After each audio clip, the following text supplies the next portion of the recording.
This week on the Droids, we're talking about some rumors for the Ahsoka series. Are Ezra and Thrawn back, and officially are they cast? We're going to talk about who they've been rumored to be returning to the Star Wars universe in real life in the actual live-action version, and some news about hiring at Lucasfilm. Plus, finally, we're getting to the end of the High Republic Light of the Jedi. This is happening. It's not going to be put off. End of the episode. Stay tuned. All that and more on the Droids.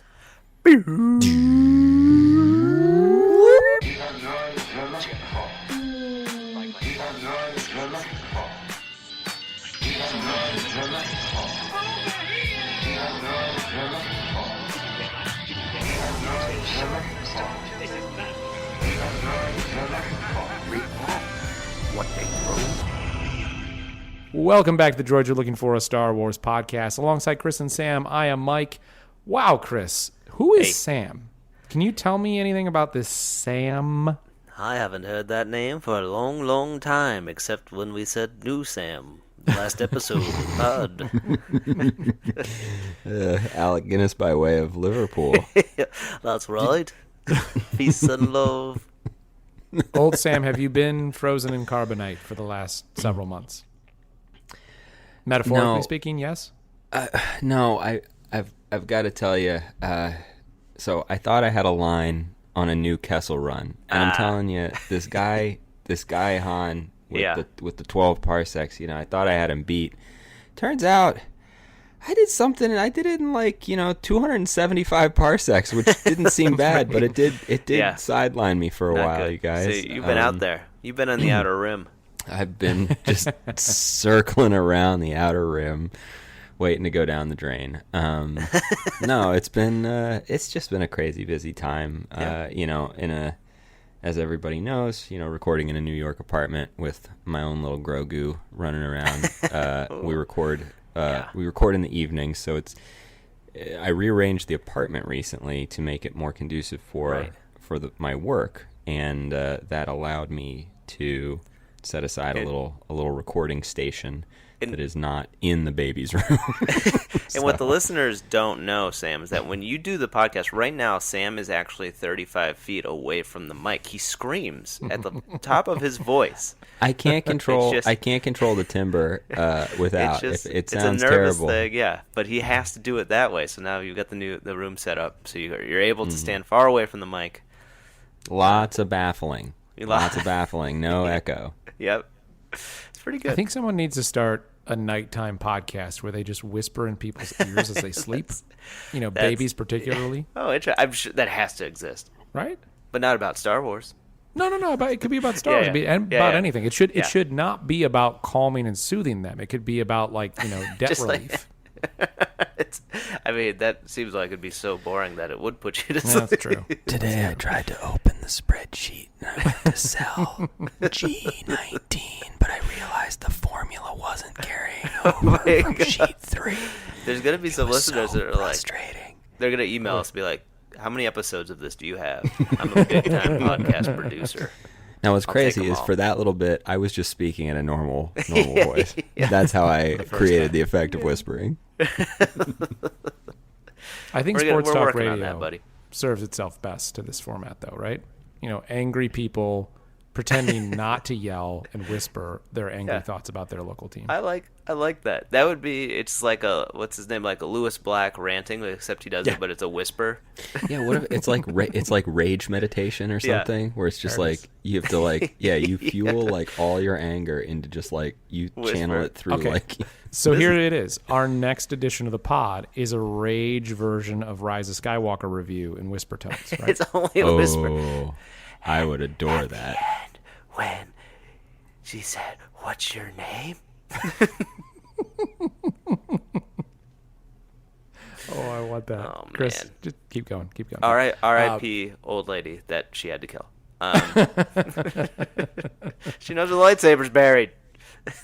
Well, if you're enjoying the return of Sam, be sure to follow us on Twitter, Facebook, Instagram, DroidsPod, Droids Podcast on Facebook. Email us, droidspod@gmail.com, TikTok, DroidsPod, YouTube, playthrough Fallen Order. You know the drill. Check us out there and let us know your thoughts on whether or not you want an ASMR version of the Droids. Right? I think we might have found a new audience. I was just watching the YouTube Fallen Order playthrough, and I throw it on like once a week. It would be really funny if the listeners found out like we actually watch it a lot. Really I put it in rotation. I put it in rotation with the 9-movie saga. I use it to replace Tross. There you go. That's got to the That's end. the first time I've ever heard anyone say Tross, but yeah, that's That what is it is, true. isn't it? Tross. Yeah. A little bit. Yeah, the rise of Sam Walker. I'm back. There you go. Oh man, well now we have our episode title. There it is. All right, so news about the Ahsoka series. Obviously, we're all thrilled about Rosario Dawson getting an entire series. Filoni leading the way. We'll get this live-action version of the character beyond just the one episode that we saw in The Mandalorian Season 2. Excited for that. More excited about that series maybe than, Book of Boba Fett, Mandalorian Season 3. Out of maybe Acolyte, I have the same level of excitement as I do for Ahsoka. But I don't think the other ones, Rangers of the New Republic is now DOA. It's not even happening. So I think that one really stands out as the most what exciting. happened there? What do you think? Sam, you've been out of the mix. Is there any news? I still stand by. There's Sam, still you a gotta great catch up show on in the there. pod. You don't need to have it be this character of Cara Yeah. Dune. Just do it anyway. Just gave it to Filoni. Like let him. I think don't we know that do you really need, and I wouldn't even call her a star, but do you need a star name to begin a series anymore, especially on Disney Plus? If you do a Disney Plus series especially with the if Star it's Wars umbrella. Star Wars. Well, yeah, you Sam. do not need- Well, Mike and Sam, I think you do need the word "star" in Star Wars. Well, that part you Duh. need. No, I I'm not lamenting the loss of Rangers. I think I'm more excited for Mando season 3 maybe than you just sort of intimated, Mike. Just because of He's back, Chris. I Always did. got to disagree. Well, I got to be honest here.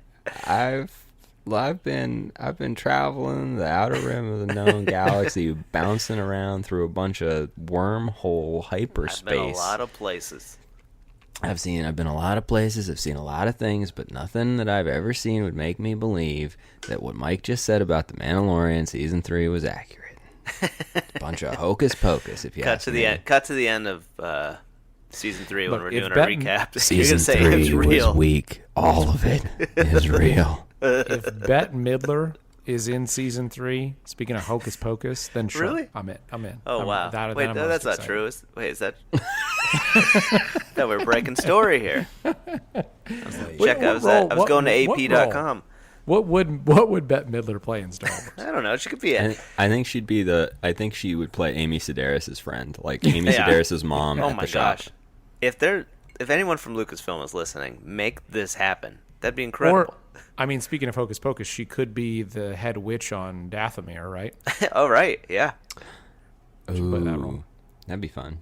Like a little callback. Get SJP Oh, back hey, too. look, here's what I'm excited There about. you go, yeah. And the other witch, I can't remember her name. Oh, yeah, I forgot her name as well. Oh no, I like the- She's great I though. like- She's a great actor. I like the idea of Mando Season 3 getting into Mandalorian lore in a deeper way, right? They've added Bo-Katan. We've met the Night Owls. Is that what her group is called? But or the Owl Watch or the whatever Night it is.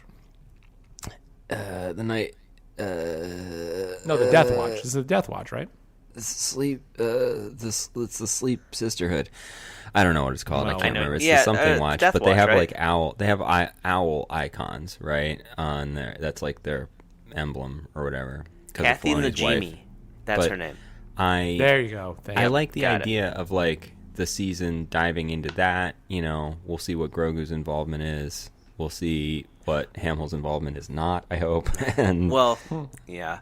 I wonder though, with this casting news, it's kind of like a little bit of a spoiler. Did we get? Well, to yeah. the, So we haven't gotten into that. Yeah, And I think we need to announce what that casting news is. Yeah. no, I want to disagree a little more. He's back. It helps come drive out this swinging. thing out. Well, Came out so of Rosario Carbonite swinging. Rosario Dawson has shared that Mena Massoud and Lars Mikkelsen have been cast as Ezra, Bridger, and Thrawn, respectively. And Sam, you called out, and you were right on it, that in Rebels, the voice of Thrawn is Lars Mikkelsen. So he will be playing live action Thrawn as well as the animated Thrawn. That's pretty and then cool. Mena Massoud was from the Aladdin live action, and excited. He seems like he fits well for the Ezra role. And played Aladdin, was the lead in that. Yeah, that's what I was saying. If anybody, okay, yeah. Look, Lars Mikkelsen. Audiences probably most know him from either House of Cards. He kind of played the Putin analog, or he was in an episode of Sherlock, like series 4 or 3 or something. But he's Mads' brother, and he's an equally like interesting looking tall Danish man, right? But he's kind of like the opposite of Mads. Like if Mads is like, dark haired and like stern looking, this guy's like blonde and has a beard and like a warmer face or something. He's in The Witcher. He's pretty stern. He is in The Witcher. He is in The Witcher also. Yeah, that's probably actually people know him from that most recently. Well, but I think you said Sherlock. I mean, he's a very fierce, striking figure in Sherlock in his he's there. And then in Borgen, quite the imposing figure. And honestly, when I saw a shot of him in Borgen, the Danish series, and just seeing him looking at it now, it reminded me, almost sent a shiver down my spine thinking about the ferocity that he had in that role. So, I haven't seen it. I don't know this show, but Borgen is about the Danish government. Oh wow, sounds awesome, Mike. It is. For you Game of Thrones lovers out there, it has the Greyjoy in it. Theon? No, not Theon. It's the other one. It's the Greyjoy who comes back and wants to kill everybody. So worth mentioning as well is that Lars was in a Star Wars fan film, and I'm looking at it's called Shrouded Destiny, a Star Wars long tail fan film production. Now, I don't know if it's the making of anything. It says it's an hour and 10-minute runtime. But it's a long tail. Are you sure it's only an hour 10? Because it says it's a long tail. It says it's in post production, so they're working on it. Okay, got it. But he's in it. Well, yeah, that feels like a favor to somebody. Do you think he's gonna? I mean, like if he's in the Star Wars show. I mean, what year was this? He's gonna have to disavow it. They're gonna have to face replace him. They're gonna have to Christopher Plummer this shit. It doesn't say what year you say it was. is that it's gonna be shut down and never released because it's a fan film and they can just I feel like legal that out. This seems like something maybe it was made a long time ago. They got the casting news and they're like, boy, we better finish that. I want to see it. That quick. I mean, hey, that's no knock on anyone making a Star Wars film. I think that's one of the cool things Lucasfilm does is license out their library of sound effects and some visual effects and says, hey, go have at it, which is a lot more than I think any franchise does, really. In that, he's playing a Jedi Knight. Yeah, so he's probably. I wonder. What if it's not a fan film? I think it is. Yeah, it probably is. It says it's a fan. It says the title includes fan film production. I meant, what if we? Oh no, he's playing Thrawn. Never mind. Sorry. It's news to me. That's Thrawn great. is one of the best things to come out of. Obviously, it was a Timothy Zahn character from the what became a Legends, right? Star Wars Legends, but like it's one of the.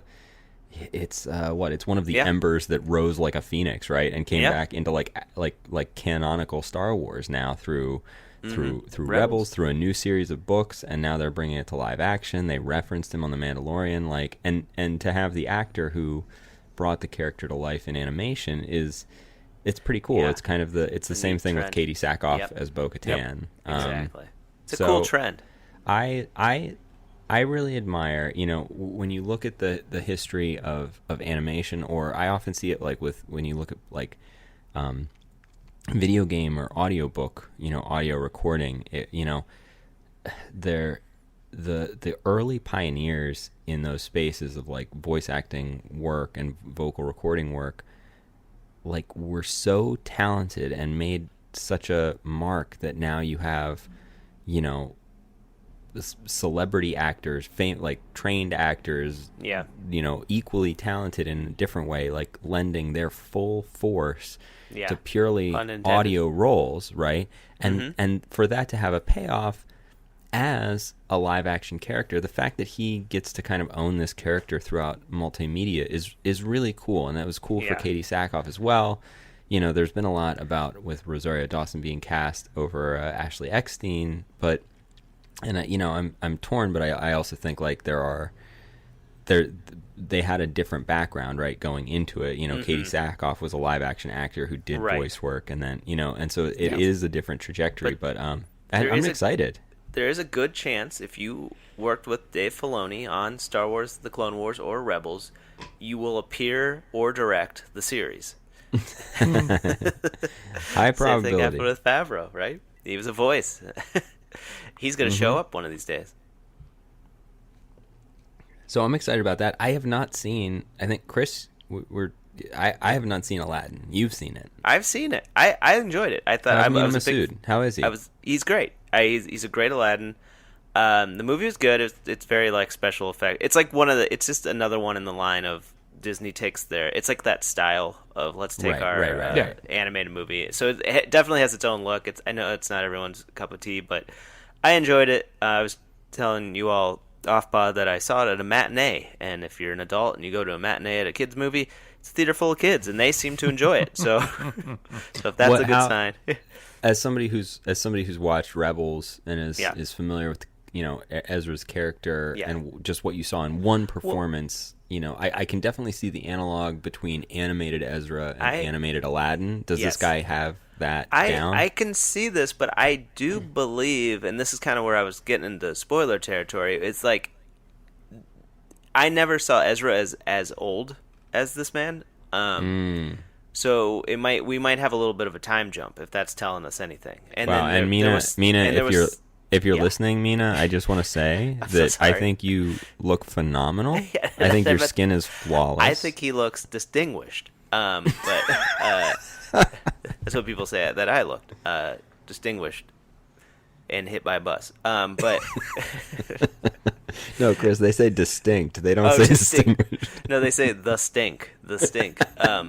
But I think though this might indicate something, and I don't know how far you guys are in Rebels, but I think there's some things in Rebels. So this raises a lot of questions for me, having seen Rebels. Great. I think we've all seen it, Rebels. Or Sam, have you not seen Rebels? I've not watched all of Rebels. I've seen very little of Rebels because I'm trying to go in order and. Well, maybe I can lord that over you, since all of you lord that you've all watched the Clone Wars over me, and I've watched all of them. I've seen them both. And I'm all caught up on Bad Batch, so watch that. You fought in the Clone Wars? I did. We didn't even write them yet. But Chris, you bring up it's intriguing because the way things were left. He seemed like, and this is not a spoiler, Sam, this is just like things were unknown. It was uncertain what happened with Ezra. Wow, I can never watch this now. And there was almost a moment of like, okay, he's still out there. Characters are going to pursue that, and that seemed like the logical point because of Ahsoka in the episode, and the comment that she makes to, I don't remember what the character's name, who was like the master of that space in episode 5, The Mandalorian season 2. I know there's a name for her role, but where she asks about where's Thrawn, it felt like the continuation of the story of Rebels to what Ahsoka would be doing. Now, that's a big time jump, but it felt like, she's still on that mission from what she had left over from the end of Rebels. And that even led at the time to being like, oh, is the Ahsoka series going to be about Thrawn and Ezra? Because that was pretty much set up in the episode of Mandalorian season 2. Yeah, exactly. That's kind of where my head was at. So I'm so excited for the Ahsoka series. Yeah, I wonder when it kind of starts putting the timeline in place. I wonder if they're going to kind of pick up like parallel. I feel like Ahsoka's going to take place during the time period of like Book of Boba Fett, right? Yeah. And then we're all going to get caught up with Mandalorian season 3. I don't know. I thought Mandalorian season 3 was still supposed to come out well before Ahsoka. Do we think that there's going to be it felt at the time. I think we speculated even on pod perhaps that it felt like potentially the Ahsoka series, Book of Boba Fett, Mandalorian, and Ranger Republic shows were going to sort of do an actual Disney produced version of what they did with like the Marvel Netflix series, where it was like building up to like a shared series. Like maybe it would be like each one gets a season or two or multiple seasons before they join forces in a big, film, like feature film production budget level season of 6 episodes where everything comes, like that's what it felt like they were sort of setting up. And then, you've got somebody who is a science denier sort of throw a wrench in that works, but like it still feels like we're building up to some sort of like individual stories that come together in a culminating moment. And I mean, some would think online that it's the eventual retcon of the sequel trilogy told from a parallel story. Oh boy. That's the going rumor. I got to keep us with the hot and fresh. Oh, he's back to the hot and fresh. I'm fine. Look, here's the thing. This is where I get torn on this whole thing because it is so. I mean, we've gone over this again and again, but I still I wake up in cold sweats, like agonize, and I'll spend hours awake at night being like, how do I get them to retcon the Rise of Skywalker, but keep keep the Last Jedi? Like it is so. It's so frustrating to have fallen so in love with. I mean, Daisy Ridley and John Boyega won my heart immediately in The Force Awakens. It's a great film. Adam Driver delivers this incredible performance. You go on to The Last Jedi, which is the best Star Wars movie maybe that's ever been made. Definitely since Star Wars. Definitely since Empire. Some people call it A New Hope. Some people call it A New Hope. But you're going so strong, and so it's like I love that, and yet I have not revisited. I've not seen Rise of Skywalker since we saw it in theaters the one time. It's the only time I'll ever watch that piece of trash, and I can't reconcile the sequel trilogy in my mind because of that mess. There'll be a time element. Mena is 29 years old. He's 29 years old. Yeah, well, okay. But I mean, I think let's not dox him. Yeah, he lives on Mulberry Street. He's 29 years old. Says it online. Ezra was a teen. Ezra was a teen at the end of Rebels. So it seems likely. And plus, at 29, you can just play an adult, from any age range at that those point, kids, unless you're talking about somebody watch who's those in the Nickelodeon I think Ben McKenzie was 29 on the OC. Those Nickelodeon shows, all those kids are like 35. What is that? The new movie, the Dear Evan Hansen? They've got the high schooler Ben Platt, who's the Broadway star, he's playing like an 18-year-old, and he's like 33. Yeah. Well, it's wild. I didn't know they were turning that into a film. It makes sense. There's a trailer, and he does not. They did something to try to make him look young, and it doesn't quite work. He originated the role on Broadway. Well, yeah, and he's great. He's a phenomenal performer. But just watch this trailer, Sam. Yeah, did you see? Wait, did he perform at was it the Super Bowl, or where did he perform? I saw him. Oh no, it was the U.S. Open. I saw him perform opening night of the U.S. Open back whenever people could go to the U.S. Open openly a decade ago. He's also got a pop career, and I was like, I love this guy's pop music, and it was it was a little bit embarrassing because I was just like, I don't think this is my brand, but I was really into it. You're still into it. I was bopping. That's good. But yeah, he's a little old for the role. They should maybe.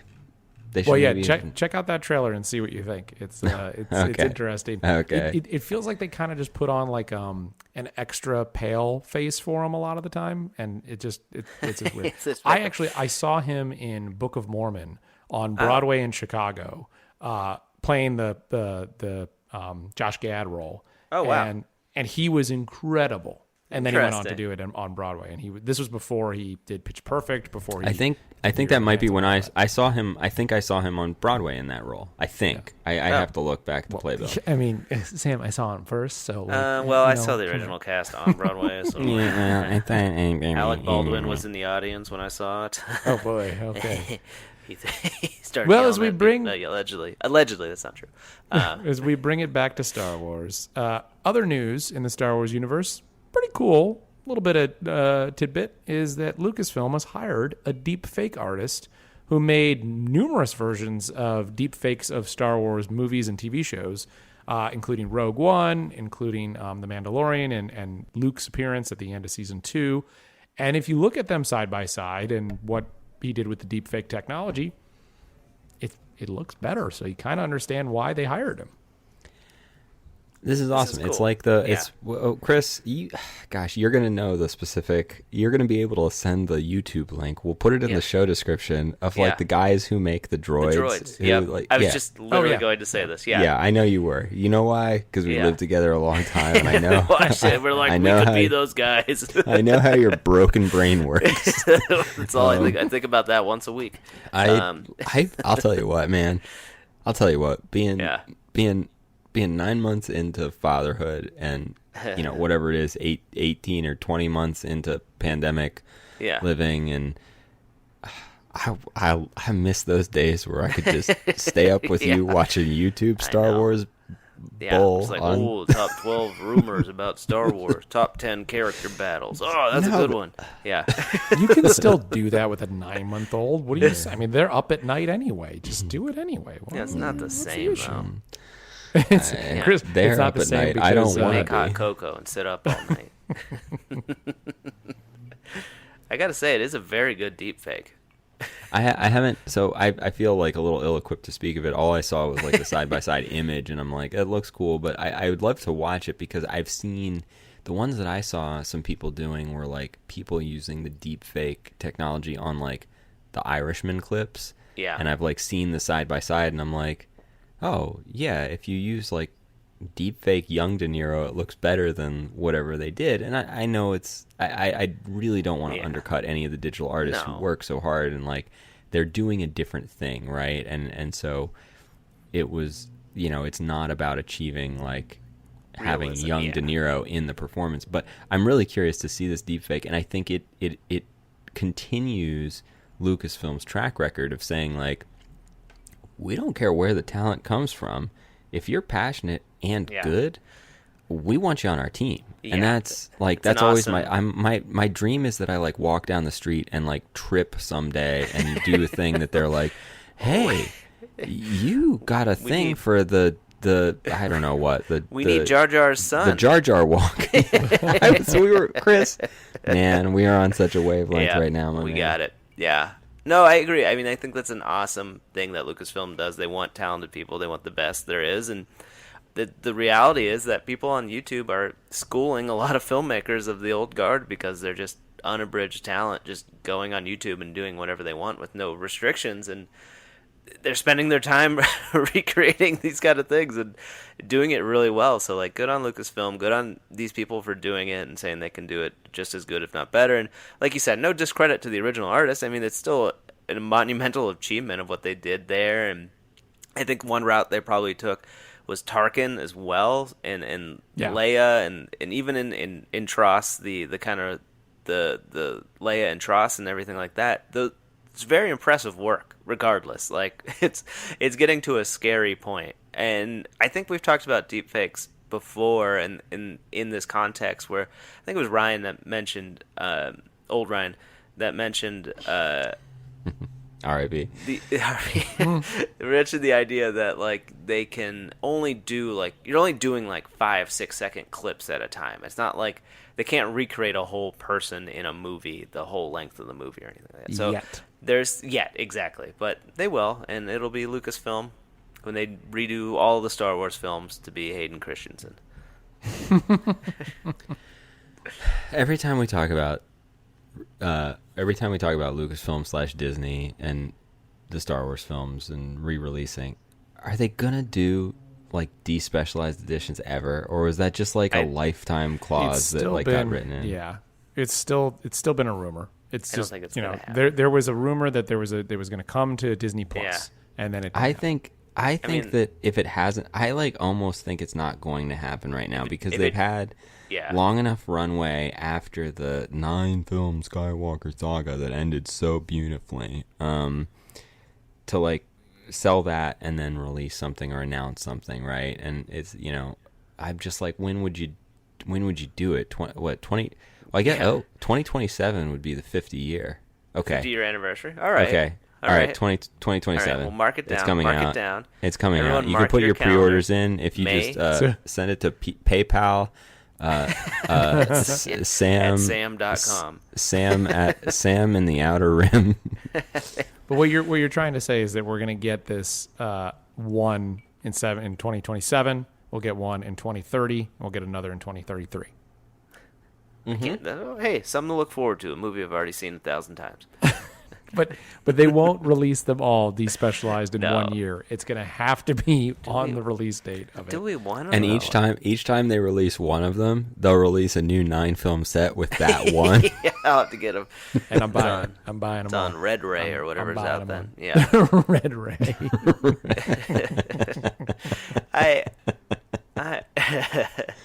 I don't know. We're gonna watch it. We're gonna watch it and be like, these are unwatchable.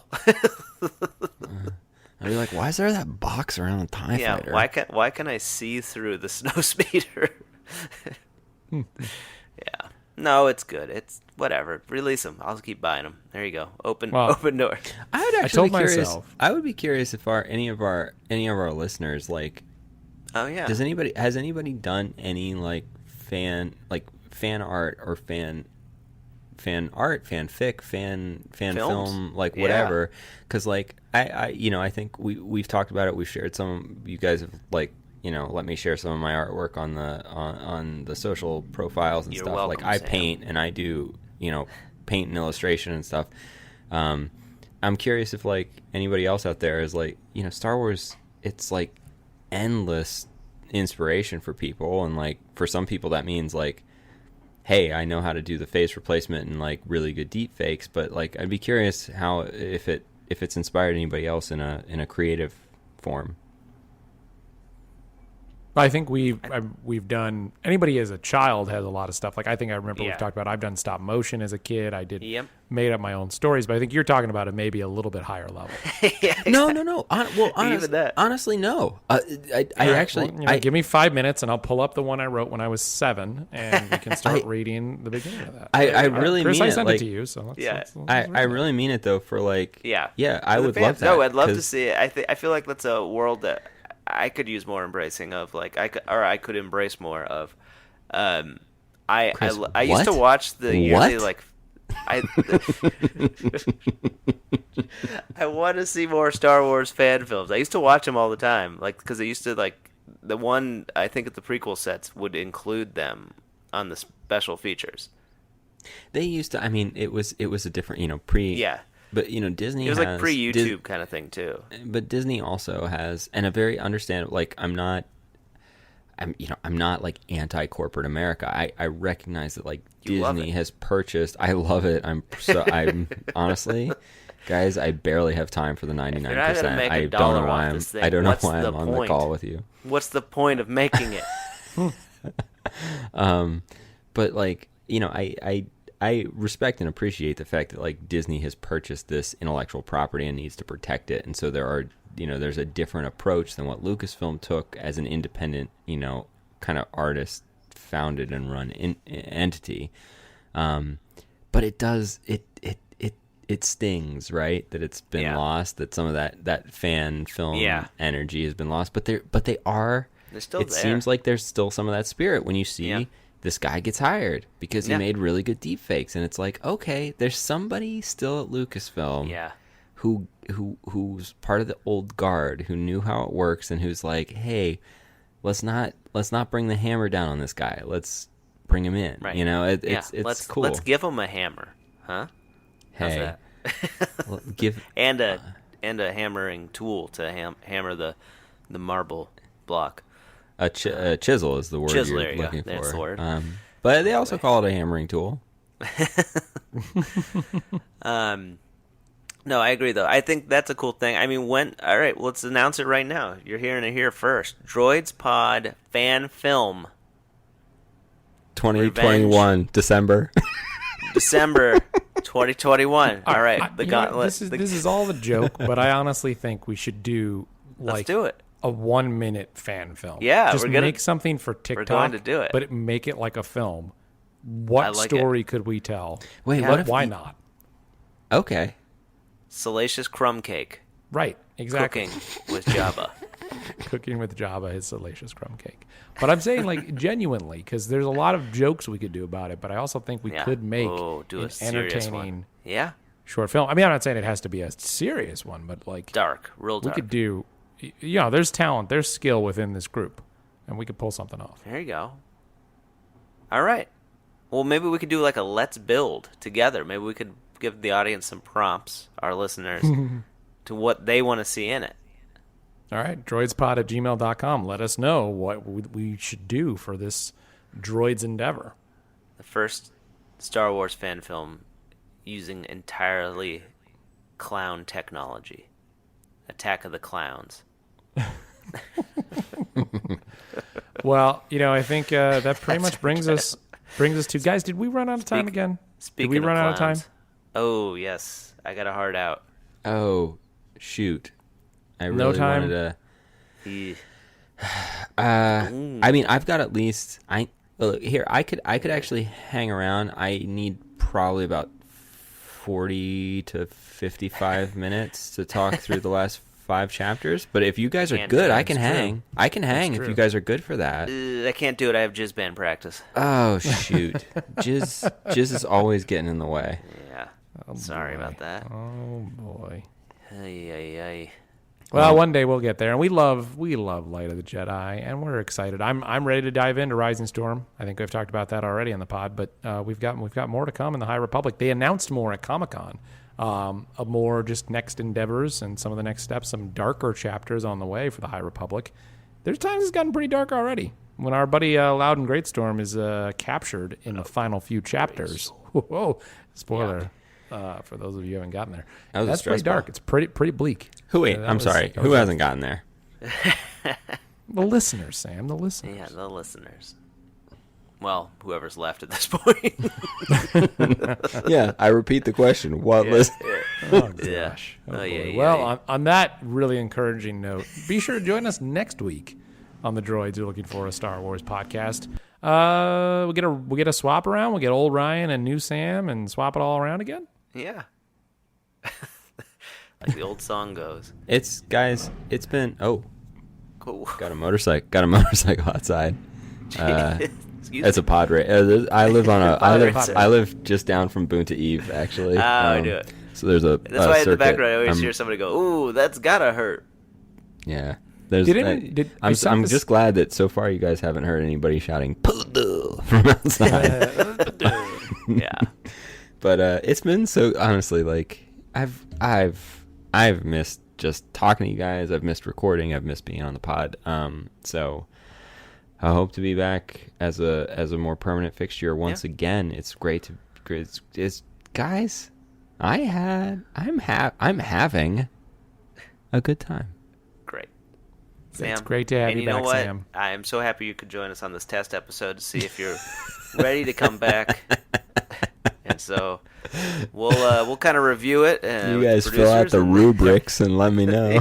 Yeah, we'll see how the numbers do, and we'll let you know. That will 0 downloads. That is it for the droid. Wait, anybody else got something? I was gonna say, they're sending it back to us. Doesn't make sense. Are we're done? Is this it? Last words. That'll do it for the Droids You're Looking For, a Star Wars podcast. What a Annie? You boys want to go down to Boonta Eve? Batman, Star Trek, James Bond. Didn't say a one of them. Wow. I'm rusty, clearly. That's medieval crimes. Isn't it?